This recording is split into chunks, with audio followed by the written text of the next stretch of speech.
12 மணி நேரம் முதல் ஒரு நாளைக்கு 18 மணி நேரம் வரை ஓய்வு இல்லாமல் கட்டாயமாக வேலை செய்யப்பட்டு நிர்பந்தப்படுத்தப்பட்ட அந்த காலகட்டத்தில் தொழிலாளர்களுக்கு 8 மணி நேரம் வேலை கொடுக்க வேண்டும் என்று போராடிய ஒரு போராட்டம் 1886ஆம் ஆண்டு அமெரிக்கா சிகாகோவிலே நடந்தது. அந்த தொழிலாளர்களுக்கு உண்டான 8 மணி நேர வேலை போராட்டத்திலே ஹேமார்க்கட் என்பவர் மே 1ஆம் தேதி படுகொலை செய்யப்பட்டார். உலகமெங்கும் இருக்கக்கூடிய தொழிலாளர்கள் அடிமைகளாக 12 மணி நேரம் 18 மணி நேரம் கஷ்டப்பட்டு வேலை வாங்கக்கூடிய அவர்கள் எல்லாம் செக்கு மாடுகளாக செயல்பட்டு கொண்டிருந்த, அப்படி சித்தரித்து வந்த, அப்படியாக வேலை வாங்கி வந்த இந்த மேற்கத்திய உலகத்திலே ஒரு மிகப்பெரிய புரட்சி ஏற்பட்டு தொழிலாளர்கள் உழைப்பாளர்கள் என்பவர்களுக்கு 24 மணி நேரத்திலே 8 மணி நேரம் தான் அவர்களை ஓய்வில்லாமல் வேலை வாங்க வேண்டும் என்று இந்த போராட்டம் நடைபெற்றது. இந்த போராட்டத்திலே ஹேமார்க்கட் என்பவர் படுகொலை செய்யப்படுகிறார் மே 1ஆம் தேதி. எனவே தான் மே 1ஆம் தேதி தொழிலாளர்கள் தினம், தொழிலாளர்களுக்கு உண்டான விடுதலை கிடைத்த தினம் என்று சொல்லி மே 1ஆம் தேதி தொழிலாளர்களுடைய தினம் உலகமெங்கும் கொண்டாடப்படுகிறது. இந்த உலக வரலாற்றில் ஹியூமன் ரைட்ஸ், மனித உரிமைக்கான குரல்களை சுமார் 300-400 ஆண்டுகளாக உலகமெங்கும் மனித உரிமைக்கான குரல்கள் புரட்சியாக வெடிக்கப்பட்டு பிறகு அதற்குண்டான விழிப்புணர்வாக இது போன்ற மே 1 தொழிலாளர்கள் தினம் எல்லாம் இந்த உலகத்திலே புரட்சி செய்து அதற்கான விழிப்புணர்வுகளை நாட்களாக கொண்டாடினாலும் 1400 ஆண்டுகளுக்கு முன்பு அல்லாஹ்வுடைய தூதர் ரசூலுல்லாஹி ஸல்லல்லாஹு அலைஹி வஸல்லம் அவர்கள் இந்த உழைப்பாளர்களுக்கு உண்டான புரட்சியை செய்து வேலை செய்யக்கூடிய மக்களிடத்தில் எப்படி நடந்து கொள்ள வேண்டும் என்ற ஒரு நன்னெறியை 1400 ஆண்டுகளுக்கு முன்பு உலகமே சிந்திக்காத போது இந்த புரட்சியை பற்றி, தொழிலாளர்களுடைய வேலையாட்களுடைய உழைப்பாளிகளுடைய விஷயத்தை பற்றி சிந்திக்காமல் மனிதன் மிருகங்களாக நடந்து கொண்டிருக்கப்பட்ட, மனிதன் மிருகங்களாக வேலை வாங்கி கொண்டிருக்கப்பட்ட அந்த காலகட்டத்திலே அல்லாஹ்வுடைய தூதர் ரசூலுல்லாஹி ஸல்லல்லாஹு அலைஹி வஸல்லம் அவர்கள் புரட்சி செய்து நிறைய உழைப்பாளர்களுக்கான விடுதலையை மாணவி அவர்கள் செய்து கொடுத்தார்கள். உழைப்பவர் வியர்வை உலரும் முன்னே அவருக்கு ஊதியம் வழங்க வேண்டும் என்றார்கள் அல்லாஹ்வுடைய தூதர் ரசூலுல்லாஹி ஸல்லல்லாஹு அலைஹி வஸல்லம் அவர்கள். அடுத்து சொன்னார்கள், ஒருவர் தம் கையால் உழைத்து உண்பதை விட சிறந்த ஒரு ஹலாலான உணவை ஒருபோதும் உண்ண முடியாது என்று அல்லாஹ்வுடைய தூதர் அவர்கள் சொன்ன ஹதீஸ் புகாரியிலே பதிவு செய்யப்படுகிறது. கைகளால் உழைத்து கஷ்டப்பட்டு உண்ணக்கூடிய உணவை விட ஒரு மனிதருக்கு ஒரு ஹலாலான உணவை, இந்த உலகத்தில் பரிசுத்த உணவை அவரால் உண்ண முடியாது என்று அல்லாஹ்வுடைய தூதர் ரசூலுல்லாஹி ஸல்லல்லாஹு அலைஹி வஸல்லம் அவர்கள் சொன்னார்கள்.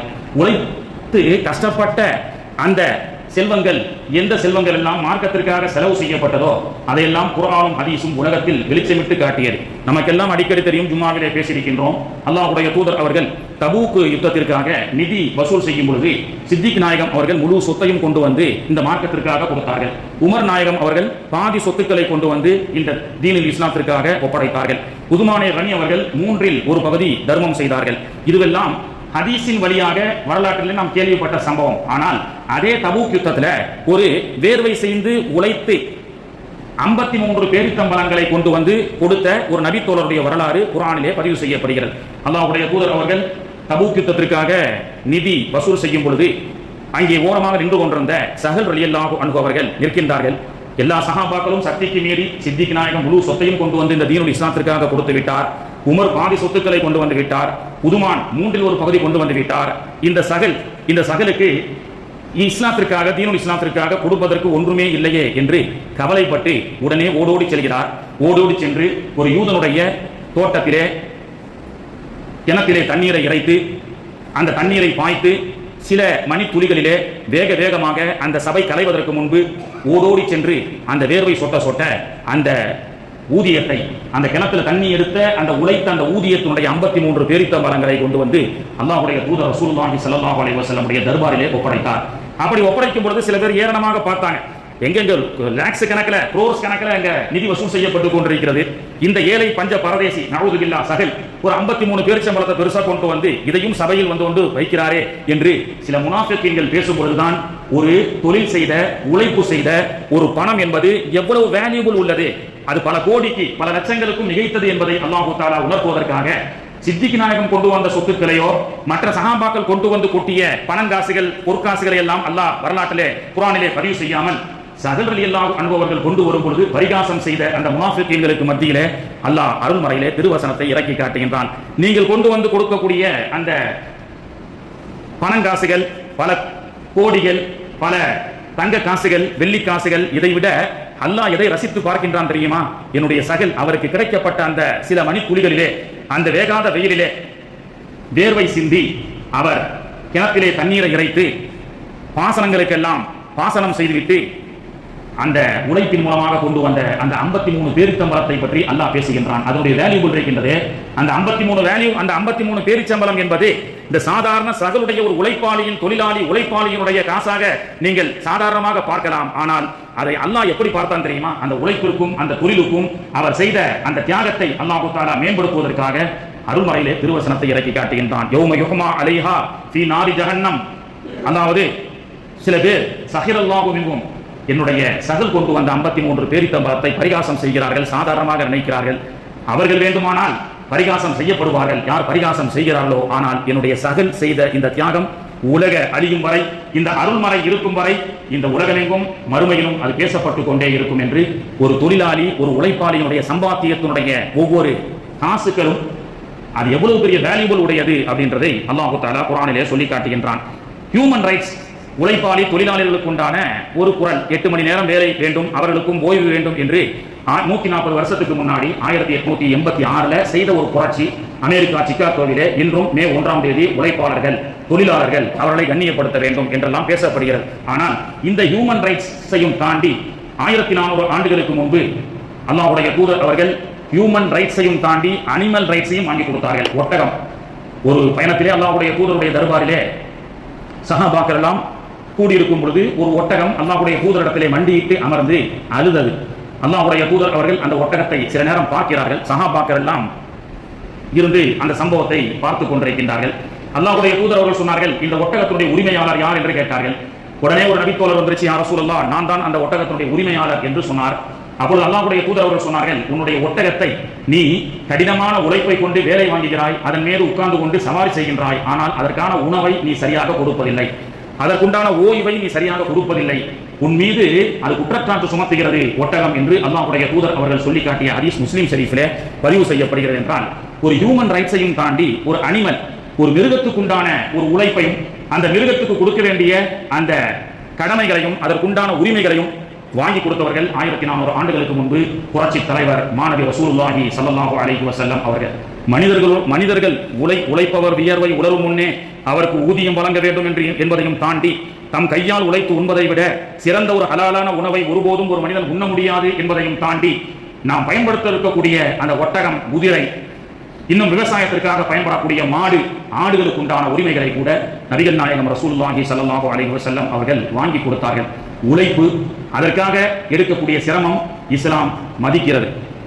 சிலர் சொல்வார்கள், கண்ணீரை வேண்டுமானால் நடித்து வர வைக்கலாம், கண்ணீரை வேண்டுமானால் நடித்து வர வைக்கலாம், ஆனால் வியர்வையை ஒருவன் நடித்து வர வைக்க முடியாது. கண்ணீர் என்பது கூட பொய்யாக இருக்கலாம், அது ஒரு நடிப்பாக இருக்கலாம், ஆனால் வியர்வை பொய்யாகாது என்று சொன்னார்கள். ஒருவன் செயற்கையாக தானாகவே நினைத்தால் வியர்வை வந்து விடாது. அந்த வியர்வை என்பது அவன் அதற்குண்டான அந்த முயற்சியை செய்தால் மட்டுமே அந்த வியர்வை வரும் என்று சொல்லிக் கொடுப்பார்கள். கண்ணீரை நடித்து வர வைக்கலாம், கண்ணீர் வேண்டுமானால் நடிப்பாக இருக்கலாம், ஆனால் வியர்வை ஒருபோதும் நடிப்பாக இருக்காது என்று நமக்கு சொல்லிக் கொடுப்பார்கள். கண்ணியத்திற்குரியவர்களே, இப்ப இருக்கக்கூடிய காலகட்டத்தில் இந்த மாதம் முழுக்க ஒரு குடும்பத்தை பற்றி நாம் பேசுகின்றோம். யார்? இப்ராஹிம் அலைஹிஸ்ஸலாம். ஒரு குடும்ப தலைவர் எப்படி இருக்க வேண்டும் என்பதற்குண்டான முன் உதாரணம் இப்ராஹிம் அலைஹிஸ்ஸலாம். ஒரு குடும்ப தலைவி எப்படி இருக்க வேண்டும் என்பதற்குண்டான உதாரணம் ஹாஜரா அம்மா அவர்கள் அலைஹிஸ்ஸலாம். ஒரு பிள்ளை தாய் தந்தைக்கு எப்படி கட்டுப்பட்டு நடக்க வேண்டும் என்பதற்கு உதாரணம் இஸ்மாயில் அலைஹிஸ்ஸலாம், இஸ்ஹாக் அலைஹிஸ்ஸலாம். இந்த குடும்பத்தினுடைய தியாகத்தினுடைய வரலாற்றை தான் இன்னும் ஒரு மாத காலம் நாம் பேச இருக்கின்றோம். அல்லாஹ் தஆலா ஹாஜரா அம்மா அவர்கள் ஓடிய ஓட்டம் அல்லாஹ்வுக்கு பிடித்தது. I like that running. So அங்கே செல்லக்கூடிய எல்லாருமே ஓடுங்க அல்லாஹ் சொன்னான். இஸ்மாயில் அலைஹிஸ்ஸலாம் அவர்கள் ஷைத்தானுக்கு கல்லை தூக்கி எறிந்தது எனக்கு ரொம்ப பிடித்திருக்கிறது, எனவே எல்லோரும் சென்று கல்லை தூக்கி எறியுங்கள் என்று 7 வயது சிறுவர் செய்த அந்த தியாகத்தை 5000 ஆண்டுகளுக்கு இப்பால் செல்லக்கூடிய ஹாஜிகளுக்கும் அல்லாஹ் தஆலா கட்டளையிட்டு ஹஜ்ஜாக கடமையாக கொடுக்கின்றான். என்னுடைய இப்ராஹிம் அலைஹிஸ்ஸலாம் அவர் ஒரு குடும்ப தலைவர் எப்படி இருக்கணும் அப்படி என்பதற்குண்டான முன் உதாரணம். எனவே தான் 5000 ஆண்டுகளுக்கு அப்பால் நடைபெற்ற ஒரு சரித்திரத்தை 5000 ஆண்டுகளுக்கு இப்பால் வரக்கூடிய மக்கள் மட்டுமல்ல, உலகம் அழியும் வரை பதரக்னா அலைஹி ஃபில் ஆஃபிரீன், உலகம் அழியும் வரை, ஆகிர் வரை அவர்கள் செய்த தியாகத்தை நாம் எப்பொழுதும் நிலைத்திருக்க செய்வோம். இதன் மூலமாக நமக்கு கிடைக்கக்கூடிய படிப்பினை என்ன? பிள்ளைகள் வளர்ப்பு. ஒரு மனிதனுடைய பிள்ளைக்குண்டான மிகப்பெரிய ரோல் மாடல், ஹீரோ யார் என்று சொன்னால் தந்தையாக இருக்க வேண்டும் என்று நமக்கு இஸ்லாம் கற்றுக் கொடுக்கிறது.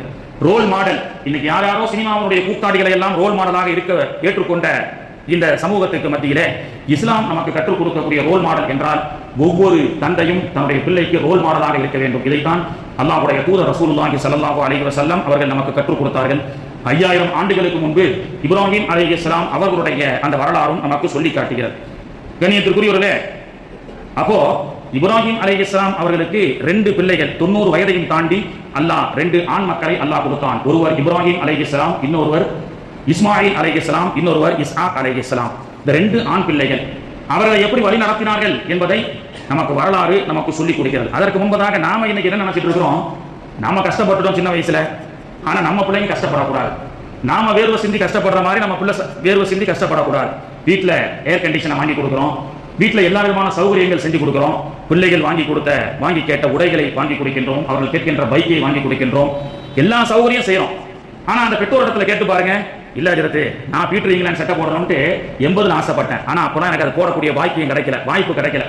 என் பிள்ளைக்கு பிராண்டடான ஷர்ட் ஜாக்கி அண்ட்ராயர், நான் 90களில் 80களில் டிவிஎஸ் 50 கூட என்னால் வாங்குவதற்கு உண்டான வசதி இல்லை. இன்னைக்கு என் பிள்ளைக்கு ராயல் என்ஃபீல்ட் பல்சர் 250 500cc என்னுடைய பைக் எல்லாமே வாங்கி கொடுக்குறோம். என்ன சொல்றோம்? என் பிள்ளை கஷ்டம் தெரியாம வளரணும் ஜெரத்து அப்படின்னு சொல்லி அவர்கள் நினைத்த படிப்பு நமக்கு சக்திக்கும் மீறி எல்லாம் விதிபிரிங்கி நினைக்கின்றோம். பிள்ளைகள் எல்லாம் இன்னைக்கு ஸ்கூல் லீவ் விட்டாங்க, ஜாலியா இருக்கிறாங்க. ஆனா அந்த பிள்ளைகளுக்கு எந்த கமிட்மெண்ட்டும் இல்லை. ஆனால் நமக்கு தலைக்கு மேல ஒரு பெரிய கமிட்மெண்ட் இருக்கு. இந்த மாசம் என்ன பக்ரீத் வருது, திருநாள். 2வது ஸ்கூல் ரிசல்ட் எல்லாம் வெளியாயிருச்சுன்னு சொன்னா பையன் கேட்கக்கூடிய அந்த படிப்பை படிப்பதற்கு 4 லட்சம் தேவைப்படுது, 5 லட்சம் தேவைப்படுது, 10 லட்சம் தேவைப்படுது, லட்சங்கள் தேவைப்படுகிறது. எங்கே செல்வது? அப்படி என்று பலர்கள் நாம இன்னைக்கு கமிட்மெண்டால விதிவிலங்கி இருக்கின்றோம். ஒரு பக்கம் இந்த கஷ்டம் என்னோட போட்டு வஞ்சிரத்து, என் பிள்ளைங்க படக்கூடாது, என் பிள்ளைக்கு கஷ்டம் தெரியாம வளர்க்கக்கூடாது. இதுதான் மிகப்பெரிய தவறு, நாம் செய்கின்ற தவறு. இஸ்லாம் அப்படி சொல்லிக் கொடுக்கவில்லை. பிள்ளைகளுக்கு உங்களுடைய கஷ்டங்களை, நீங்கள் படக்கூடிய துன்பங்களை, நீங்கள் சிந்துகின்ற தேர்வைகளை அவர்களுக்கு சொல்லிக் கொடுத்து அதை உணரச் செய்து வளர்க்க வேண்டும் என்றுதான் இஸ்லாம் சொல்லிக் கொடுக்கிறது. மிகப்பெரிய தொழிலேயே ரொம்ப கஷ்டமான தொழில் எல்லாமே அவர்களுக்கு, பல தொழில்கள் எல்லா தொழிலும் கஷ்டம் தான், வேர்வை சிந்தாம எதுவுமே கிடைக்காது உழைப்பு செய்யக்கூடிய தொழிலை பொறுத்தவரை. ஆனால் அதிலே கட்டிடம் செய்யக்கூடிய கட்டிட வேலையாட்களுடைய தொழில் என்பது ரொம்ப கஷ்டம் என்பது நமக்கு தெரியும். அந்த கட்டிட வேலையை, அந்த கட்டிடத்தை கட்டக்கூடிய வேலையிலே இப்ராஹிம் அலைஹிஸ்ஸலாம் அவர்கள் 5000 வருஷத்துக்கு முன்னாடி ஈடுபட்டார்கள். எந்த கட்டிடத்தை கட்டினார்கள்?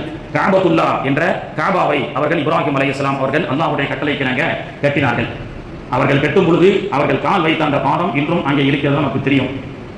அந்த காபாவை கட்டக்கூடிய நேரத்தில் அல்லாஹ் தஆலா இடத்துல துஆ செஞ்சாங்க, யா அல்லாஹ் காபாவை கட்டக்கூடிய இந்த பணியிலே, இந்த கன்ஸ்ட்ரக்ஷன் ஒர்க்கிற இந்த கட்டிட வேலையிலே, கடுமையான இந்த பாலைவன வெயிலிலே நான் மட்டும் கஷ்டப்பட்டு அந்த நன்மையை நான் பெற்றுக்கொள்ள விரும்பவில்லை, என்னுடைய மகன் பெரிய மகன் இஸ்மாயிலையும் சேர்த்துக் கொள்ளவா என்று கேட்டார்கள்.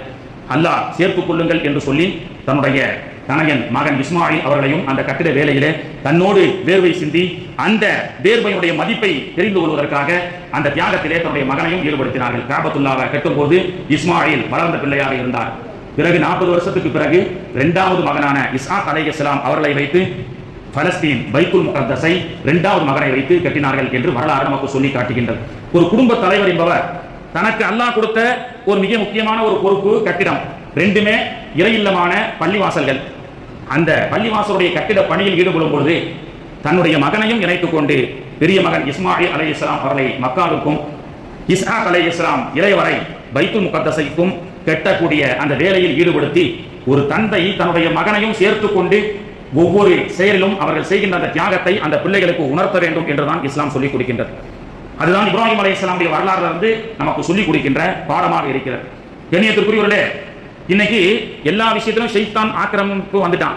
வீட்டுக்குள்ள ஷைத்தான் வந்துட்டான், பள்ளிக்கூடத்துல ஷைத்தான் வந்துட்டான், கல்லூரியில் ஷைத்தான் வந்து விட்டான், ரோடுகளில் பஜார்களில் சொல்லவே தேவையில்லை, ஷைத்தான் வந்து விட்டான். இது நல்லது, இது கெட்டது அப்படி என்பதையும் பிள்ளைகளுக்கு சொல்லிக் கொடுக்க வேண்டும். நமக்கெல்லாம் தெரியும், ஹஜ்ஜிக்காக காபத்துல்லாவை கட்டின உடனே இப்ராஹிம் அலைஹிஸ்ஸலாம் அல்லாஹ் தஆலா பாங்கு சொல்ல சொன்னான். இப்ராஹிம் அலைஹிஸ்ஸலாம் பாங்கு சொன்னாங்க. அந்த பாங்குக்கு யாரெல்லாம் லப்பைக் சொன்னாங்களோ எல்லாரும் ஹஜ்ஜிக்கு செல்வார்கள், உம்ராவுக்கு செல்வார்கள். ஒரு முறை லப்பைக் சொன்னா ஒரு தடவை, 2 முறை 3 முறை எத்தனை முறை லப்பைக் சொல்றாங்களோ அவங்களுக்கு ஹஜ்ஜ அல்லாஹ் தஆலா நாடுறான், உம்ராவா அல்லாஹ் நாடுறான். இப்படி இப்ராஹிம் அலைஹிஸ்ஸலாம் காபத்துல்லாவை பாங்கு சொன்னதற்கு பிறகு ஷைத்தானும் ஒரு பாங்கு சொன்னான். இஸ்லாம் என்பது நல்ல புரட்சியாளர்களை யாரை பின்பற்ற வேண்டும் என்ற நல் வழியையும் நமக்கு காட்டுக் கொடுக்கின்றது. யாரை பின்பற்றக்கூடாது, இதுவெல்லாம் ஷைத்தான், இதுவெல்லாம் தீய செயல்கள் என்பதையும் இஸ்லாம் நமக்கு காட்டிக் கொடுக்கின்றது. அதை நம்ம பிள்ளைகளுக்கும் கற்றுக் கொடுக்கணும். ஷைத்தானும் ஒரு பாங்கு சொன்னான் காபத்துல்லாவுல, அந்த பாங்குக்கும் லப்பைக் சொன்னாங்க, அந்த பாங்குக்கும் சில பேர் லப்பைக் சொன்னாங்க. இப்போ இப்ராஹிம் அலைஹிஸ்ஸலாம் சொன்ன பாங்குக்கு லப்பைக் சொன்ன ஹாஜிகள் எல்லாம் ஹஜ்ஜிக்கு போயிட்டு வந்ததற்கு பிறகு பாவங்கள் மன்னிக்கப்பட்டவர்களாக வருவார்கள். இங்கே ஹாஜிகளாக நன் நடத்தை உள்ளவர்களாக நடப்பார்கள். இது இப்ராஹிம் அலைஹிஸ்ஸலாம் சொன்ன பாங்குக்கு லப்பைக் சொன்ன ஹாஜிகளுக்கு கிடைக்கக்கூடிய பாக்கியம். இந்த ஷைத்தான் வாங்க சொன்னா பாத்தீங்களா, ஷைத்தான் வாங்க சொன்னான். அதுக்கு லப்பைக் சொன்னவர்கள் யாரு? அவங்க தான் ஹாஜியார் ஒயின் ஷாப், ஹாஜியார் லாட்டரி டிக்கெட்டு. ஹாஜியார் முன்னாடி தொழாம இருந்தாரு, இப்பவும் அதே மாதிரி ஹஜ்ஜுக்கு போன பிறகு வழக்கமா அவரும் தொழாம இருக்கிறாரு. ஹாஜியார் ஃபைனான்ஸ் கம்பெனி. அப்போ இப்ராஹிம் அலைஹிஸ்ஸலாம் சொன்ன பாங்குக்கு லப்பைக் சொன்னவர்களுக்கு அல்லாஹ் நேர்வழியை கொடுக்கின்றான். ஷைத்தான் பாங்கு சொன்ன லப்பைக் சொன்னக்கூடிய ஹாஜிகளுக்கு இது போன்ற பாவமான காரியங்கள்ல ஈடுபட்டு கொண்டு இருந்தவர்கள் மீண்டும் திருந்தி வராமல் மீண்டும் பழைய பாவமான காரியங்களிலேயே ஈடுபட்டு கொண்டிருந்தார்கள் என்றால் இவர்கள் ஷைத்தானுடைய லப்பைக்கு, ஷைத்தானுடைய பாங்குக்கு லப்பைக் சொன்னவர்கள் என்று நமக்கு ஒரு சொல்லிக் கொடுப்பார்கள். அந்த மாதிரி எது நல்லது எது கெட்டது என்பதை சொல்லிக் கொடுக்க வேண்டும். காபத்துல்லாவிலேயே ஷைத்தான் வந்து அங்கேயே ஆஜிகளையே வழிகெடுக்கின்றான் என்று சொன்னால் பள்ளிவாசலுக்கு வராமல் இருப்பானா? அல்லாஹ்வுடைய தூதர் ஸல்லல்லாஹு அலைஹி வஸல்லம் அவர்கள் சஹாபாக்களோடு மதீனாவுடைய பள்ளிவாசலிலே அமர்ந்து கொண்டிருந்தார்கள். எல்லா சஹாபாக்களும் அமர்ந்து கொண்டிருந்த அந்த மஜ்லிஸிலே ஒருவன் வந்தான், உலு செய்தான். மாணவி அவர்களுடைய தர்பாரை பார்த்துவிட்டு சலாம் சொல்லாமல் நேரே உள்பள்ளிக்கு சென்றான். ஸல்லல்லாஹு அலைஹி வஸல்லம் உள்ள சென்றவனை யார் கொலை செய்து விட்டு வருவது அப்படின்னு கேட்டாங்க. உள்ள போயிருக்காங்க, ஒருத்தர் உரு செஞ்சுட்டு நமக்கு சலாம் கூட சொல்லாம உள்ள போயிருக்கான்ல, அவனை வந்து யார் கொலை செய்யறது அப்படின்னு கேட்டாங்க. சித்திக் நாயகம் எந்திரிச்சு யார் சொல்ல நான் கொலை செஞ்சுட்டு வரேன்னு சொல்லி உள்ள போய் பார்த்தாங்க. அவன் தக்பீர் கட்டி தொழுதுட்டு இருந்தான். சித்திக் நாயகம் திரும்ப வந்துட்டாங்க. யார் ரசூலுல்லாஹ் அவன் தக்பீர் கட்டி தொழுதுட்டு இருக்கிறான், தொழுகிறவனை போய் எப்படி நான் கொலை செய்யறது அப்படின்னு சொல்லி அவங்க வந்துட்டாங்க யோசனை பண்ணி. உமர் ரலியல்லாஹு அன்ஹு அவர்கள் யார் சொல்ல நான் போயிட்டு வரேன் அப்படின்னு சொன்னாங்க. சரி போங்கன்னாங்க. சஜிதால இருந்தான். யார் ரசூலுல்லாஹ் சஜிதா அல்லாஹ்வுக்கு ரொம்ப பிடித்தமான நிலை, சஜிதால இருக்கிறவனை போய் ஒருத்தனை போய் நம்ம கொலை செய்ய முடியுமா அப்படின்னு வந்துட்டாங்க. இப்போ அலி ரலியல்லாஹு அன்ஹு யார் சொல்லலாம் சஜிதால இருந்தாலும் சரி தொழுகையில இருந்தாலும் சரி எந்த நிலையில இருந்தாலும் கொலை பண்ணிட்டு வரேன்னு உள்ள போனாங்க ஒரு முடிவோட. போயிட்டு வந்து யார் ரசூலுல்லாஹ் அவன் அந்த இடத்துலயே இல்லை அப்படின்ட்டான், மறந்துட்டான். இப்போ அல்லாஹ்வுடைய தூதர் அவர்கள் சொன்னாங்க, நான் சொன்ன மாதிரி அபூபக்கரோ உமரோ அவனை வந்து கொலை செஞ்சுட்டு வந்திருந்தா இதுவரைக்கும் உலகத்தில் இருந்த குழப்பமும் இதற்கு பிறகு இருக்கக்கூடிய குழப்பத்திற்கெல்லாம் ஒரு தீர்வாக அமைந்திருக்கும். அவன் தான் இப்லீஸ் ஷைத்தான் சொன்னான். அப்போ ஷைத்தானோ நம்மள மாதிரி தொப்பி போட்டு பள்ளிவாசலுக்கு வருவான். ஷைத்தானும் நம்மள மாதிரி தொப்பி போட்டுட்டு நோன்பு கஞ்சி வந்து நம்மளோட சகோதரர்கள் என்று திறப்பான். ஷைத்தானும் நம்முடைய பள்ளிவாசல்ல வந்து துருவான். அப்போ பள்ளிவாசலாக இருந்தாலும் காபத்துல்லாவாக இருந்தாலும் எல்லா இடத்திலும் ஷைத்தான் ஊடுருவி விட்டான். ஆனால் யாரு ஷைத்தான் யாரு நல்லவன் அப்படின்றத தெரிந்து கொள்வதுதான் நம்முடைய காலத்தின் கட்டாயமாக இருந்து கொண்டிருக்கின்றது. பள்ளிவாசலுக்கு வந்துட்டார் ஒரு நடிகர், நம்மோடு நோன்பு கஞ்சி திறந்துட்டார், நோன்புல ஒன்னா உட்கார்ந்துட்டார், நம்முடைய சகோதரர்களை போன்று நின்று தொழுதுட்டார், எனவே அவருக்கு ஓட்டு போடுங்கள் அப்படி என்று சொல்லி சில பேர்லாம் புறப்பட்டு வராங்க. இந்த விழிப்புணர்வுகளை எல்லாம் அப்பவே ரசூல் ஸல்லல்லாஹு அலைஹி வஸல்லம் சொல்லிட்டாங்க. ஷைத்தான் யார் வருவான் பள்ளிவாசலுக்கும் வருவான், உன்னோடைய சகோதரன் சொல்லி நோம்பும் திறப்பான். அப்போ யாரு நல்லவன் யாரு கெட்டவன் அப்படின்றத சொல்லிக் கொடுப்பது ஒவ்வொரு பெற்றோர்கள் மீதும் பிள்ளைகளுக்கு சொல்லிக் கொடுப்பது கடமை. இதைத்தான் இப்ராஹிம் அலைஹிஸ்ஸலாமுடைய அந்த வரலாறு நமக்கு சொல்லி காட்டுகின்றது. கண்ணியத்திற்குரியவர்களே, இன்னைக்கு தான் பாத்தீங்கன்னு சொன்னா ஒரு காலகட்டத்தில் ஒருத்தர் சொல்றாரு, ஒரு வியாபாரி, அவருக்கு ஒரு 40-45 வயசு இருக்கும். ஹஜ்ரத், வியாபாரத்தில் ஒரு சின்ன மிஸ்டேக் பண்ணிட்டேன், அதனால வந்து ஒரு பெரிய அமௌண்ட் லாஸ் ஆயிடுச்சு. எங்க அத்தா என்ன சொல்ல போறாருன்னு தெரியல, எங்க அத்தா தெரிஞ்சா அவருக்கு இன்னும் தெரியாது, தெரிஞ்சா என்ன திட்டுவாருன்றார். எத்தனை வயசுங்க அவர்? 2-3 பிள்ளைகளை பெற்றவர் தான், அவரும் திருமணமானவர், 40-45 வயசு. அவர் ஒரு 70யோ ஒரு 80யோ 90 கிட்ஸ். அவர் இந்த நிலைகள் தான் அப்பதான் இருந்தது. தந்தை வந்து எதையும் நம்ம செய்யக்கூடிய தவறை பார்த்து நம்மளை அடித்து விடுவாரோ நம்மளை திட்டி விடுவாரோ என்று 40 வயது 50 வயது மக்கள் கூட, குடும்பஸ்தர்கள் கூட ஒரு தந்தையை பார்த்து பயந்த காலங்கள் இருந்தது. ஆனால் இப்பொழுது என்ன தெரியுமா இருக்கு, 4 வயது மகனுக்கு 40 வயசு அப்பா பயப்படுறாரு. பையன் தீர்மானிக்கிறாங்க எந்த கட்சிக்கு ஓட்டு போடணும்னு நம்ம வீட்டு 4 வயசுக்குள்ள நமக்கு சொல்லுது. காலங்கள் எப்படி தலைக்கீழ மாறி போச்சு பாருங்க. அப்போ பிள்ளைகளை வழிநடத்த வேண்டிய நாம் இன்னைக்கு பிள்ளைகள் மீது அடிமையாக ஆக்கி அவர்களுக்கு செல்லத்தை கொடுத்து அவங்க கேட்கறதெல்லாம் வாங்கி கொடுத்து கவலைனா என்னன்னு தெரியாம கஷ்டம்னா என்னன்னு தெரியாம நீங்க வளர்த்தால் உங்களுக்கு அவன் சார்ந்த கட்சியுடைய நடிகனுக்கு ஓட்டு போராட்டா உங்களை வீட்டை விட்டு துரத்தக்கூடிய அவல நிலையும் நடந்திருக்கா இல்லையா? யாரு பிள்ளைகளுக்கு ரோல் மாடல்? இன்னைக்கு காலங்கள் மாறிவிட்டது. பிள்ளைகளை எப்படி வார்த்தை எடுக்க வேண்டும் என்றல்லவா நமக்கு இஸ்லாம் சொல்லி கொடுத்திருக்கிறது. மூரு அவுலாதக்கும் பிஸ்ஸலாத்தி வஹும் அப்னா சபஅசினி. 7 வயது ஆயிடுச்சுனா உங்களுடைய பிள்ளைகளை தொழ சொல்லுங்கள். 10 வயது ஆகியும் பிள்ளைகள் தொழாவிட்டால் அடித்து தொழ வையுங்கள் என்று இஸ்லாம் நமக்கு சொல்லிக் கொடுக்கிறது. அல்லாஹ்வுடைய தூதர் ரசூலுல்லாஹி ஸல்லல்லாஹு அலைஹி வஸல்லம் அவர்கள் தன்னுடைய பேர குழந்தைகளை வீர சாகச விளையாட்டை கற்றுக் கொடுத்தார்கள். இன்னைக்கு வீர சாகச விளையாட்டு பிள்ளைகளுக்கு கற்றுக் கொடுக்கிறோமா? எல்லாம் மொபைல் போன்ல தான் விளையாடிட்டு இருக்காங்க. ஹசன் ஹுசைன் ரலியல்லாஹு அன்ஹுமா மல்லு யுத்தம், சிறு வயதிலேயே 10 வயதிலேயே தன்னுடைய பேரர்களை மல்லு யுத்த வீர விளையாட்டை சொல்லிக் கொடுத்தார்கள். இன்னைக்கு பள்ளிக்கூடத்திற்கு அனுப்புகின்றோம். 11 மாதங்கள் 10 மாதங்கள் பள்ளிக்கூடத்துல காலையில இருந்து ஸ்பெஷல் கிளாஸ் அந்த கிளாஸ் சொல்லி ஃபுல்லா பள்ளிக்கூடத்துக்கு போறான். பள்ளிக்கூடத்துல இன்னைக்கு என்ன சொல்லிக் கொடுக்கப்படுகிறது? சோசியல் சயின்ஸ்னு ஒரு இருந்தது, அதெல்லாம் இப்ப இருக்கானே தெரியாது. a square is equal to b ஸ்கொயர்னு மனப்பாடம் செய்யக்கூடிய கிளிப்பிள்ளைகளாக கோழைகளாக இன்னைக்கு பிள்ளைகளை இன்றைக்கு இருக்கக்கூடிய கல்வி வார்த்தை எடுத்துக் கொண்டிருக்கின்றது, அப்படிதான் உருவாக்கி கொண்டிருக்கின்றது. இந்த மாதிரி பள்ளிக்கூட விடுமுறைகள்ல நீங்க படக்கூடிய கஷ்டத்தை பிள்ளைகளை பட வைங்க. ஏசி ரூம்ல உட்கார வைக்காதீங்க. கடைக்கு வந்து நீங்க எத்தனை வேலை சாப்பிடாம பட்டினியாக இருந்து கஷ்டப்பட்டு வீட்டுக்காக உழைக்கிறீங்க. அந்த பட்டினியை ஒரு நாளாவது அந்த பிள்ளைகளுக்கு நீங்கள் அந்த பிள்ளைகளுக்கு கற்றுக் கொடுங்க. பசினா எப்படி, எங்க அத்தா இப்படிதான் சரியான நேரத்துக்கு சாப்பிடாம எங்களுக்கு உழைச்சி கொடுக்குறாரு, எங்க அத்தா இப்படிதான் கஷ்டப்பட்டு தூக்கம் இல்லாம எங்களுக்காக உழைக்கின்றார் என்ற அந்த உழைப்பையும் நீங்கள் செய்கின்ற அந்த தியாகத்தையும் அந்த பிள்ளைகளுக்கு உணர்த்துங்கள். ஏசியை வாங்கி கொடுக்குறீங்க, டிவியை வாங்கி கொடுக்குறீங்க, பைக்கை வாங்கி கொடுக்குறீங்க, கேக்கரெல்லாம் வாங்கி கொடுக்குறீங்க. இப்படி இஸ்லாம் கற்றுக் கொடுக்கவில்லை. அப்படி நீங்கள் வளர்த்தால் நீங்கள் அடுத்த ஜெனரேஷனை மிகப்பெரிய தவறான பாதைக்கு அழைத்து செல்கிறீர்கள் என்பதிலே எந்த சந்தேகமும் இல்லை. அதனால் தான் இப்ராஹிம் அலைஹிஸ்ஸலாமுடைய வரலாற்றை பற்றி சொல்லும் பொழுது தந்தையாக இப்ராஹிமாக நீங்கள் இருங்கள், உங்களுடைய பிள்ளைகள் இஸ்மாயிலாக இருக்கட்டும் என்று நாம் சொல்லிக் கொடுக்கின்றோம். இன்னைக்கு பள்ளிக்கூட கல்விகள் எல்லாம் பார்த்தீங்கன்னு சொன்னா மனப்பாடம் பண்ணி ஒப்பிக்கிறது தவிர வேற எந்த திறமையும் கிடையாது. இன்னைக்கு பிள்ளைகள் 10th படிக்கிறார், +2 படிக்கிறார், 90% மார்க், ஏதாவது ஒரு பிரசன்ட் ஆஃப் மைண்ட் இன்னைக்கு உள்ளக்கூடிய காலங்கள் இருக்குதா? வரக்கூடிய காலகட்டத்தில் இந்த கார்ப்பரேட் கல்வி அமெரிக்கா திவாலாகிவிட்டால் சாப்ட்வேர் இன்ஜினியர் படிச்சு வேஸ்ட், எல்லா படிப்பும் திவாலாயிரும். அமெரிக்கா ஒற்றை நாடு மட்டும் உயர்ந்திருக்கும் வரை இந்த படிப்புகள் நமக்கு கை கொடுக்கும். அமெரிக்காவுடைய இந்த கார்ப்பரேட் எஜுகேஷன் சிஸ்டம் ஃபிளாப் ஆகிவிட்டது என்று சொன்னால் எல்லோரும் கையேந்து வரக்கூடிய நிலைக்கு ஆளாக்கப்படும் என்பதை தெரிந்து கொள்ள வேண்டும். நீங்கள் பிள்ளைங்களுக்கு பிஎஸ்சி எடுத்து கொடுங்க, டாக்டர் படிக்க வைங்க, என்ன டிகிரி வேணாலும் படிக்க வைங்க. அருள்மறையினுடைய குர்ஆனுடைய வேதத்தை கொடுக்காத வரை நீங்கள் பொறுப்பற்ற பெற்றோர்கள் என்று இஸ்லாம் நமக்கு சொல்லி காட்டுகின்றது. அறிவையும் ஒழுக்கத்தையும் மார்க்க கல்வி மட்டுமே உங்களுடைய வீட்டு பிள்ளைகளுக்கு கொடுக்க முடியுமே தவிர வேற எந்த இன்டர்நேஷனல் ஸ்கூலும் எந்த இன்டர்நேஷனல் சிபிஎஸ்இ ஸ்கூலும் மிகப்பெரிய பல்கலைக்கழகமும் உங்களுடைய பிள்ளைகளுக்கு ஒழுக்கத்தை கற்றுக் கொடுக்க முடியாது. எதுவரை நீங்கள் குர்ஆனை கற்றுக் கொடுக்கவில்லையோ அதுவரை. எனவே தான் அல்லாஹ்வுடைய தூதர் அவர்கள் அல்லிமு அவுலாதக்கும், உங்களுடைய பிள்ளைகளுக்கு கற்றுக் கொடுங்கள், ஹுப்ப நபியுகும், நபியுடைய பிரியத்தை. நபி என்று சொன்னால் யார், நமக்கு உண்டான புரட்சி தலைவர் யார் என்பதை இஸ்லாம் அல்லாஹ்வுடைய தூதர் அவர்கள் நமக்கு சொல்லிக் கொடுக்கின்றார்கள். மாநபி அவர்களுடைய அந்த ரோல் மாடலும் அந்த புரட்சியும் அந்த சுன்னத்துகளும் பிள்ளைகளுக்கு கற்றுக் கொடுக்காத காரணத்தினால் தான் சினிமா மோகத்திலே ஆண் வாலிப பிள்ளைகளும் பெண் வாலிப பிள்ளைகளும் இன்னைக்கு தவறான வழியில் நடந்து கொண்டிருக்கின்றார்கள் என்பதை நம்மால் பார்க்க முடிகிறது. வழிமுறைகள் எல்லாம் வழிகேடை நோக்கி செல்லக்கூடிய ஒரு அவல நிலை. பிள்ளைகளுக்கு பிரசன்ட் ஆஃப் மைண்ட் இல்ல. விவேகானந்தர் அமெரிக்காவுக்கு போனார். அந்த காலத்துல அவரு சென்று அமெரிக்கா ஏர்போர்ட்ல இறங்கி வெளியில வரும்போது அவருடைய ஒரு பையை தவற விட்டு விட்டார். அந்த பைக்குள்ள தான் அவருடைய பாஸ்போர்ட், அவருடைய விசா, அவருக்கான செலவுக்கான பணம் காசுகள், அவர் பார்க்க வந்தவருடைய அட்ரஸ் எல்லாமே இருக்கு. அட்ரஸும் போயிருச்சு, எங்க போகணும்னு தெரியாது, காசும் இல்ல அவரிடத்துல, பாஸ்போர்ட்டும் இல்ல. விதிவிதிங்கி விவேகானந்தர் நின்று கொண்டிருக்கும் போது அந்த அமெரிக்கா பரபரப்பாக இருந்த அந்த நியூயார்க் அப்பவே நகரத்திலே ஒருவர் வந்து ஐயா என்ன எதையும் தவறு கட்டி விட்டீர்களா அப்படின்னு கேட்டாங்க. ஆமாங்க, வந்தேன், என்னுடைய பேக் எல்லாம் மிஸ் ஆகி போச்சு, நீங்க பார்க்க வந்தவருடைய அட்ரஸும் மிஸ் ஆகி போச்சு. சரி, அமெரிக்காவில் உங்களுக்கு யாராவது தெரியுமான்னு அவர் கேட்டிருக்காரு. யாரு? அந்த விவேகானந்தர் கேட்க வந்த ஒரு பொது மனிதர், நடமாடிய மனிதர்.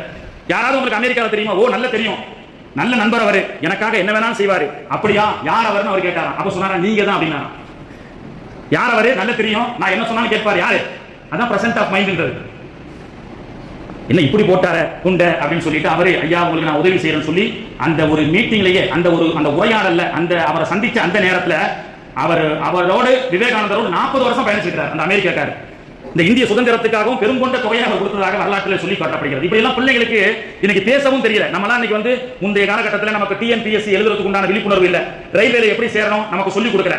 அதனால நாம இஸ்லாமியர்கள் எல்லாம் நமக்கு இருந்தது 2 திறமை மட்டும்தான். ஒன்னு வாய் திறமை, பேச்சு திறமை, இன்னொன்னு தொழில் செய்யக்கூடிய திறமை. இந்த 2 திறமையும் நம்முடைய அப்பா அம்மா கத்துக் கொடுத்தனால 40 ஆண்டுகளாக தொழில் செய்து இன்னைக்கு முன்னேறி இருக்கின்றோம்.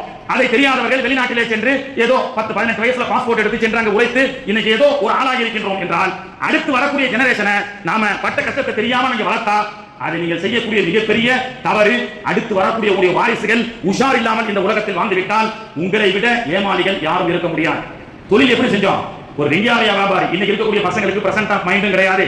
ஒரு தொழிலையே நீங்க வச்சு கொடுத்தாலும் எப்படி இன்னைக்கு இருக்கக்கூடிய பிள்ளைகள் சொன்னா ஒரு உதாரணம் சொல்றாங்க. ஒரு வெங்காய வியாபாரி, ஒரு எக்ஸ்போர்ட் பூண்டு வியாபாரி. ஒரு எக்ஸ்போர்ட் வெங்காய வியாபாரி என்ன பண்ணாரு, தன்னுடைய வெங்காய லோடுகளை எல்லாம் ஏற்றிட்டு கடல் மார்க்கமாக ஒரு கப்பல்ல தன்னுடைய சரக்குகளை கணக்கான அந்த வெங்காய லோடுகளை எல்லாம் ஏற்றிட்டு போறாரு. போற வழியில ஒரு தீவை கடக்கும் பொழுது அந்த கப்பல் ரிப்பேர் ஆகி போச்சு, கரை ஒதுங்கியது. அந்த தீவில் இருக்கக்கூடிய மக்கள் எல்லாம் என்னாச்சுன்னு கேட்டாங்க. அந்த லோடு அந்த வெங்காயத்தை வித்தியாசமா பார்த்தாங்க அந்த ஊர்காரங்க எல்லாம். என்னப்பா இது எங்க ஊர்ல விளையக்கூடிய வெங்காயம் அப்படின்னு சொல்லியிருக்காங்க. இது எப்படி இருக்கும்? இது உணவு பொருள்பா, சமைச்சு சாப்பிட்டா ரொம்ப டேஸ்டா இருக்கும் சொல்லி நல்லா வறுத்து சமைச்சு கொடுத்துருக்கான். வெங்காயத்தை போட்டு அவன் சாப்பிட்ட உடனே நெய் மறந்துட்டான். இந்த வெங்காயோட எல்லாம் என் நாட்டுக்கே கொடுத்துரு, இதற்கு உண்டான விலை எவ்வளவு கேட்டிருக்கான். உன் நாட்டுல விலை உயர்ந்த பொருள் எதுவோ அந்த விலை தான் இது அப்படின்னு சொல்லி திறமசாலையா சொல்லியிருக்கான். ஒரு தொழில் பாருங்க எப்படி விலையை பேசிருக்கான் பாருங்க. உன் நாட்டில் எது விலை உயர்ந்த பொருளோ அந்த விலை தான் இந்த வெங்காயத்துடைய விலைன்னு சொல்லியிருக்கான். நாம போடா வெங்காயம் அப்படின்றோம், ஒண்ணுக்கு உதவாதவன். அவன் பாருங்க வெங்காயத்தை எப்படி ஆக்கிட்டான் பாருங்க. உடனே எல்லா வெங்காயத்தோடையும் இறக்கிட்டு ஒவ்வொரு வெங்காயத்துக்கு பகரமாக ஒரு தங்க கட்டி ஏற்றிட்டான். போடா 10 டன் வெங்காயத்தை 10 டன் தங்க கட்டி ஆக்கிட்டு வந்துட்டான் நம்ம ஆளு. யாரு? 80 கிட்ஸ் 90 கிட்ஸ் சிறப்பா வந்து ஒரே லோடு தான், ஒரே பிசினஸ் தான், ஒரே எக்ஸ்போர்ட் தான், மல்டி பில்லியனர் ஆயிட்டான். வந்து அவன் பெரிய பங்களாலாம் கட்டி ஆன உடனே அவனோட லோடு வேணா சென்றவன் இடத்துல இந்த பூண்டு வியாபாரி கூப்பிட்டு 2000 கிட் அவன் கூப்பிட்டு கேட்டிருக்கான், எப்போ அவன் பெரியாரானா? இல்லப்பா போற வழியில இந்த மாதிரி ஒரு தீவு வந்தது, எவனும் வெங்காயத்தை பார்த்தது இல்லையா சாப்பிட்டது இல்லையா, அவன் சாப்பிட்ட உடனே வெங்காயத்துக்கு அடிமை ஆயிட்டான். எனவே அந்த வெங்காயத்தை எல்லாம் விட்டுட்டு அதுக்கு பகரமா தங்க காசை விலையாக்கிட்டு வந்துட்டான். இதுதான் விஷயமான்னு சொல்லி ஏற்றா பூண்டு லோடு அப்படின்னா யாரு? நம்ம 2000 கிட் பூண்டுலோடையும் ஒரு 10 டன் ஏத்திட்டு கப்பல் அந்த வழியா போச்சு. ரிப்பேர் ஆன மாதிரி அந்த தீவிர நிப்பாட்டினா அந்த ஊருக்காரன் கேட்டா என்னடா வெள்ளையா இருக்குன்னு, இது பூண்டுப்பா, இது ரொம்ப சமைச்சு சாப்பிட்டா ரொம்ப நல்லா இருக்கும், அப்படியா சமைச்சு கொடுன்னு சொல்லி தாளிச்சு அந்த வாசனை வரும்போதே வாங்கிட்டான். இதுக்கு என்ன விலை அப்படின்னு சொன்னான். இப்ப அவன் சொன்ன மாதிரி இவன் சொல்லாம அவன் சொன்ன மாதிரியே நம்ம சொல்லணும்னு சொல்லி என்ன சொல்லிட்டான், உன் தேசத்தில் எது விலை உயர்ந்ததோ அந்த விலை தான் இந்த பூண்டுக்கான விலைன்னு. அதே மாதிரி காப்பி ரைட்னு சொல்றாங்க பிள்ளைகள், இன்னைக்கு அடிச்சான் காப்பின்னு சொல்லுவாங்க. மனப்பாடம் பண்ணதை சொல்றதை தவிர இந்த 2000 கிட்டுக்கு ஒன்றும் தெரியல. யாரும் தப்பா நினைக்க கூடாது பிள்ளைகள். அவன் சொன்ன மாதிரியே அந்த வார்த்தையை கேட்டுட்டு வந்து உன் தேசத்தில் எது விலை உயர்ந்ததோ அந்த விலை தான் இந்த பூண்டுக்குன்னு சொன்னா பாருங்க. பூண்டெல்லாம் இறக்குறால் வெங்காயத்தோட ஏற்றுறான்ட்டான். பூண்டை கொடுத்து வெங்காயத்தை வாங்கிட்டு வந்த கதையா தான் இன்னைக்கு நம்முடைய பிள்ளைகளுடைய தொழில்களை நாம் கற்றுக் கொடுக்கின்றோம். பிரசன்ட் ஆஃப் மைண்ட் இல்ல, நாம செய்யக்கூடிய தியாகத்தை அந்த பிள்ளைகளுக்கு கற்றுக் கொடுக்கல. என் பையனை நல்ல பெரிய ஸ்காலர்ஷிப்ல நல்லா படிக்கிறாரு, இன்ஜினியரிங் காலேஜ் சேர்த்துட்டேன், நான் மெடிக்கல் சீட் வாங்கிட்டேன் அப்படின்னு நீங்க மெத்தனமா இருக்காதீங்க. தயவு செய்து உங்களுடைய கஷ்டத்தையும் முடிந்தால் இந்த லீவ் நேரத்துல பிள்ளைகளை நீங்க படக்கூடிய கஷ்டத்துல கடையில கூட்டு வந்து உட்கார வைங்க. நீங்க என்ன கஷ்டப்படுறீங்கன்றத பிள்ளைகளுக்கு காட்டுங்க. பிள்ளைகளை சொகுசா இருக்கட்டும், நான் படுற கஷ்டம் என்னோட போகட்டும் என்ற இந்த தப்பான விஷயத்தை நீங்கள் ஒருபோதும் செய்யாதீர்கள் என்பதை தெரிந்து கொள்ள வேண்டும். இல்லை என்றால் அடுத்து நீங்க ஓட்டு போடணும்ன்றது நீங்க 40 வயசானாலும் 50 வயசானாலும் நீங்க முடிவு பண்ண முடியாது. வீட்டில் இருக்க கிட்ஸ் முடிவு பண்ணுது இந்த நடிகருக்கு ஓட்ட போறது. என்கிட்ட வந்து கேட்டான் ஒருத்தன், ஐயா 4 ஆட்சியில் எதை ஆட்சியை பிடிக்கும் அப்படின்னு கேட்டான். இன்னைக்கு வந்து எதிர்மறை விமர்சனங்களை கூட தாங்க முடியல. ஒரு நடிகர் வந்து எலெக்ஷன்ல நிற்கிறாரு, அவர் சிஎம்மா இல்லையா, அவரை பற்றிய சில எதிர் விமர்சனங்கள். பொதுவாக அரசியலுக்கு வந்துட்டா, பொது வாழ்க்கையில் வந்துட்டா அடுத்தவங்க விமர்சனம் பண்ணா நமக்கும் விமர்சனம் வரும். அந்த விமர்சனத்தை தாங்கக்கூடிய சக்தி உள்ளவன் தான் ஒரு தலைவனாக இருக்க முடியும், அவனை சார்ந்த தொண்டராக இருக்க வேண்டும். இல்ல என்னுடைய நடிகர் யாரும் திட்டக்கூடாது, அப்படி திட்டக்கூடியவருடைய காரை உடப்பேன், நான் மறியல் செய்வேன் அப்படின்னு சொன்னா அந்த தலைவனும் அந்த கட்சிக்கு லாய்க்கானவன் அல்ல, தொண்டனும் அதற்கான பக்குவமானவன் அல்ல என்பதை நம்மால் புரிந்து கொள்ள முடியாது. அதனால எந்த கட்சி 4 பேர்ல எதை ஆட்சியை பிடிக்கும்? என்னிடத்துல ஒருத்தர் வந்து கேட்டார், ஹஜ்ரத் மே 4ஆம் தேதி எது ஆட்சியை பிடிக்கும்? 4 பேர்ல யார் வருவான்னு கேட்டாங்க. 4மே வரட்டும்னு சொல்லிட்டேன். ஏன்னா இவனை சொன்னா அவன் திட்டான். அவன் ஏன் சகத்து மேனிக்கு இப்ப இருக்கக்கூடிய அரசியலும் அதற்கான விமர்சனங்கள் வரக்கூடிய மக்கள் பாத்தீங்கன்னு சொன்னா அதை பத்தி பேசாம இருக்கிறது நல்லதுன்னு நினைச்சேன். கேட்டா அப்படி பேசினானே அதிரத்தி இந்த கட்சிக்கு சப்போர்ட் பண்றாரு அப்படின்னு சொல்லி சொல்றான், காசை வாங்கிட்டாங்கன்றான், என்னென்னவோ சொல்லிட்டு இருக்கான். அதனால என் இடத்துல வந்து கேட்டாங்க, எந்த 4 பேர்ல யார் ஆட்சியை அமைப்பது அப்படின்னு கேட்டாங்க. 4மே வரட்டும். ஏன்னா எவனுமே திட்ட மாட்டான். அல்ஹம்துலில்லாஹ் 4மே வரட்டும், 4ஆம் தேதி மே வரட்டும் என்பதைத்தான் 4மே வரட்டும் அப்படின்ட்டேன். 4ஆம் தேதி மே 4மே வரட்டும், 4ஆம் தேதி மே இன்ஷா அல்லாஹ் நல்ல ஆட்சி மலரட்டும். அதற்காக அல்லாஹ்வுடைய தூதர் அவர்கள் லா துஸல்லித் அலைனா மல்லா யஹாஃபுக ஃபீனா வலா யர்ஹம்னா, இறைவா எங்களுக்கு இரக்கமுள்ள கருணை காட்டக்கூடிய நல்ல ஆட்சியாளர்களை எங்களுக்கு தந்தருவாயாக அப்படின்னு துஆ செய்ய சொன்னாங்க. 4மே வரட்டும், ரிசல்ட் இன்ஷா அல்லாஹ் 4ஆம் தேதி மே வரட்டும். நல்ல ஆட்சி இந்த தேசத்திலே எல்லா மக்களுக்கான உரிமைகளை வழங்கி அவரவருடைய மதத்தின் ஒரு ஆட்சி வந்து எப்படி இருக்கணும்னு சொன்னா முஸ்லிமா பள்ளிவாசல் மதரசாவுக்கு சுதந்திரமாக வந்து செல்ல வேண்டும். அப்படித்தான் இந்திய தேசம் கட்டமைக்கப்பட்டிருக்கிறது. ஒரு இந்து சகோதரர்களா அவர்கள் கோவிலுக்கு நிம்மதியான முறையில் வந்து செல்ல வேண்டும். ஒரு சர்ச்சுக்கு வரக்கூடிய கிறிஸ்தவர்கள் எல்லா மதத்தவர்களும் அவரவருடைய வழிபாட்டு தலத்தை சுதந்திரமான முறையிலே கொண்டாட வேண்டும். அதற்குண்டான நல்லாட்சி மலர வேண்டும். கிறிஸ்துமஸ் வந்துருச்சு, சர்ச்சுக்குள்ள கலவரம், ஜெய் ஸ்ரீராம் சொல்றான்னு சொல்லி சர்ச்சுக்குள்ள அடிக்கிறான்னு சொன்னா இந்த ஆட்சி தகுதியற்ற ஆட்சி இந்திய தேசத்திற்கு என்பதை புரிந்து கொள்ள வேண்டும். ரம்ஜானாக இருந்தாலும், தீபாவளியாக இருந்தாலும், கிறிஸ்துமஸாக இருந்தாலும் அனைத்து மதத்தவர்களும் அவரவர்கள் வழிபாட்டு தலத்திலே உரிமையோடு இந்த தேசத்திலே வர வேண்டும். குறிப்பாக நாம் ஒரு கூட்டணி கட்சிக்கு ஆதரவு தெரிவித்து நாம் சொல்கின்றோம். யாரும் பள்ளிவாசல்ல சொல்ல, ஏன் பலஸ்தீன மக்களுக்காக குரல் கொடுத்த சில நல்ல தலைவர்கள் அதில் இருக்கின்ற காரணத்தினால் இங்க யாரும் உமரை போன்று ஆட்சி செய்வார்கள் என்று எந்த இமாமும் சொல்லவில்லை. உமரை போன்று இந்த ஆட்சியாளர் ஆட்சி செய்கிறாரே அவருக்கு ஓட்டு போடுங்கன்னு சொல்லல. கொஞ்சம் மனிதாபிமானம் செத்து கிடக்கின்ற இந்த காலகட்டத்தில் மனிதாபிமானம், ஒரு பலஸ்தீன மக்கள் கொத்து கொத்தாக சாகரிக்கப்படும் பொழுது இந்த தேசத்தை ஆளக்கூடிய ஆட்சியாளர்கள் கூட கொலை செய்தவனை இஸ்ரேலோடு கூட்டணி அமைத்த அந்த நேரத்திலும் கூட இந்த மாநிலத்தில் இருந்து கொண்டு சில நடிகர்கள், சில அரசியல் தலைவர்கள், இன்றைய முதல்வர் உட்பட அந்த பலஸ்தீன மக்களுக்காக ஃப்ரீ ஃபார் பலஸ்தீன் என்ற ஒரு காரணம் போதும் இந்த ஆட்சி தொடரட்டும் என்று நாம் சொல்வதற்கு தகுதியானவர்களாக இருக்கின்றோம். எனவே அரசியல் மேடையல்ல, நல்ல ஆட்சி இன்ஷா அல்லாஹ் மலரட்டும். இந்த விடுமுறை நாட்களிலே பிள்ளைகளை நீங்கள் இன்ஷா அல்லாஹ் 1 மாத காலம் உங்களுடைய தொழிலை அவர்களுக்கு கற்றுக் கொடுங்கள், மார்க்கெட்டை கற்றுக் கொடுங்கள். அல்லாஹ்வுடைய மாபெரும் அருளால் நம்முடைய தஞ்சாவூர் ஆற்றங்கரை ஜும்மா பள்ளிவாசல்ல கோடை கால விடுமுறை என்று நாம் துவங்கி இருக்கின்றோம். ஒரு வாரம் ஆட்சி. அல்லாஹ்வுடைய மாபெரும் அருளால் 160 மாணவர்கள் வரை சேர்ந்து பயனடைகிறார்கள். 5 பெண் ஆசிரியைகள், 6 ஆண் ஆசிரியர் ஆலிம்களை வைத்து ஒரு வகுப்புக்கு 15 மாணவர்கள் என்ற அடிப்படையில் சிறப்பான முறையில கோடை கால வகுப்பு நடைபெற்று வருகிறது. நிறைய பேர் கேட்டாங்க, இது சிலபஸ் என்ன, ஒரு மாசத்துல உங்களால் என்ன நடத்த முடியும் அப்படின்னு சில வியாக்கியானங்கள் எல்லாம் எங்களிடத்தில் கேட்கும்போது நான் ஒரே வார்த்தை சொன்னேன். நாங்கள் தஞ்சாவூர் ஜும்மா பள்ளி ஆற்றங்கரை ஜும்மா பள்ளி வாசல்ல நம்ம மதரசா நடத்தக்கூடிய நோக்கம் என்னவென்றால், தஞ்சாவூரில் இருக்கக்கூடிய எந்த ஒரு பிள்ளைகளும், ஆண் பிள்ளையாக இருந்தாலும் சரி பெண் பிள்ளையாக இருந்தாலும் சரி, குர்ஆனை ஓத தெரியாமல் இருக்கக்கூடாது. 10th +2 முடிச்ச பசங்க, 10th +2 காலேஜ் முடித்த பசங்க யாரெல்லாம் குர்ஆனே தெரியாம அலிஃபே கூட தெரியாம இருக்கிறீங்கன்னு கேட்டா ஒரு 10-12 பசங்க வந்தாங்க. ஒரு 10-12 பெண் பிள்ளைகள் இருக்காங்க, குர்ஆனே தெரியாது. அவர்களை எல்லாம் தனியா கேர் எடுத்து 2 வாரத்துல நீங்க குர்ஆனை பார்த்து உங்களால் ஓத முடியும். மேக்ஸ் அல்ஜிப்ரா உங்களால் போடக்கூடிய நீங்க, பள்ளிக்கூட படிப்பை 80% 90% வாங்கக்கூடிய நீங்க, அரபி எழுத்துக்களை உங்களால் கற்றுக்கொள்ள முடியாதான்னு சொல்லி நோக்கம் என்னவென்றால், குர்ஆனை ஓத தெரியாத பிள்ளைகளை குர்ஆனை ஓத வைப்பது. குர்ஆன் நல்ல ஓதுறாங்க, 4 ஆண்டுகளாக சிறப்பாக வந்து குர்ஆனையும் ஓதி முக்கிய சூறாக்கள், சூரத்துல் யாசீன், சூரத்துல் அர்-ரஹ்மான், சூரத்துல் வாக்கியா. பிள்ளைகளுக்கு நாம் சொல்வது என்ன தெரியுமா? ஓ பிள்ளைகளே, உங்களுக்கு எந்த கமிட்மெண்ட்டும் கிடையாது. ஃபீஸ் கட்டணும், கரண்ட் பில் கட்டணும், வாடகை கொடுக்கணும், மகளிர் லோன் அடைக்கணும், உங்களுக்கு ஏதாவது இருக்கா? பிள்ளைகளுக்கு நம்ம சொல்றது இல்ல ஹஜ்ரத், உங்களுக்கு என்ன கமிட்மெண்ட் சொன்னா, இந்த ஒரு மாசத்துல நாங்கள் கொடுக்கக்கூடிய இலக்குகளை ஓத வேண்டும். இந்த கமிட்மெண்ட்டை நீங்க சரியா எடுத்துட்டீங்கன்னு சொன்னா, இந்த பிள்ளைகள் நம்ம ஓதக்கூடிய அந்த கமிட்மெண்ட்டை, குர்ஆனுடைய கமிட்மெண்ட் அவங்க எடுத்துட்டாங்கன்னு சொன்னா, உங்களுடைய அத்தா அம்மாவுடைய கமிட்மெண்ட் அல்லாஹ் பொறுப்பெடுத்துக் கொள்வான். இதுதான் உண்மை. உங்க பிள்ளைங்க குர்ஆனை இந்த விடுமுறை நாட்கள்ல மார்க்கத்தை கற்றுக்கொண்டால், அல்ஹம்துலில்லாஹி ரப்பில் ஆலமீன், யாசீன் வல் குர்ஆனில் ஹக்கீம், அர்-ரஹ்மான் ரஹீம் அருள்மறையை உங்களுடைய பிள்ளைகள் இந்த லீவு நாட்களிலே நீங்கள் ஓத வைத்தால், எதிர்வரக்கூடிய காலத்துல பொருளாதார நெருக்கடியை விட்டும் அல்லாஹ் தஆலா உங்களை பாதுகாப்பான் என்றுதான் நாம் பிள்ளைகளுக்கு சொல்லி வைத்திருக்கின்றோம். இன்ஷா அல்லாஹ் அதே போன்ற இந்த விடுமுறை நாட்களிலே பயனுள்ளதாக உங்களுடைய பிள்ளைகளை கழித்து நல்ல ஒரு வழியை பிள்ளைகளுக்கு நீங்கள் சொல்லிக் கொடுங்கள். ரோல் மாடலாக பெற்றோர்களாகிய தந்தை, குறிப்பாக தந்தையாக இருக்கக்கூடிய நீங்கள் இருங்கள். அல்லாஹ் தஆலா தௌஃபீக் செய்து அருள் புரிவானாக. சுன்னத் தொழாதவங்க தொழுது கொள்ளுங்கள்.